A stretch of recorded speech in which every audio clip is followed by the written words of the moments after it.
This is one of the most simple recipes I think that's out there and easy to do. It's my smoked barbecue bacon venison hamburger combination, and the essentials to this ingredients wise are venison hamburger. Venison hamburger is probably the #1 cut or type of processed meat that you're going to find out of venison. People use it for everything from Italian dishes to cheeseburgers to tacos and mixing with everything in between, and it's kind of the staple of what a lot of people use venison for. And so this is an easy one, but it's got a lot of kick to it.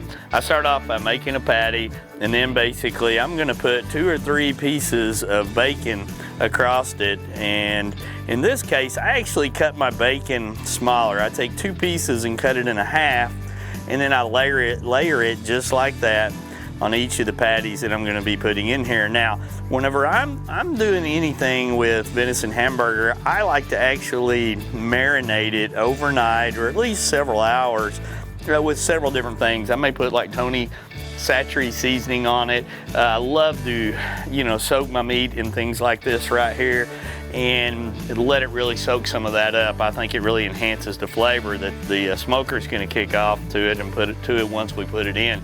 The next thing that I'll do is I'll actually just take this exactly like it is right now, and I'll take a little barbecue.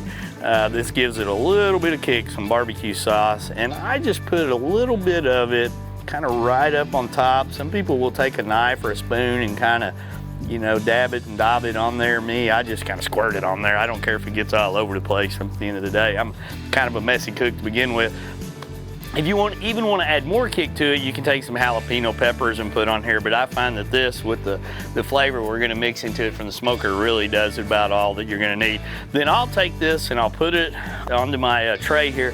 I'll put it in, and then I'll hit it with smoke for about half the amount of time that I'm actually going to cook it. And everybody likes their hamburger a little bit different. I like mine medium well. I'll cook it till I get close, and then I'll take a couple of pieces of cheese, put it on top, let it melt right on top of it, and then when you bring it out, you've got a meal fit for a king around a barbecue pit, around your football games, around your swimming pool, wherever it may be.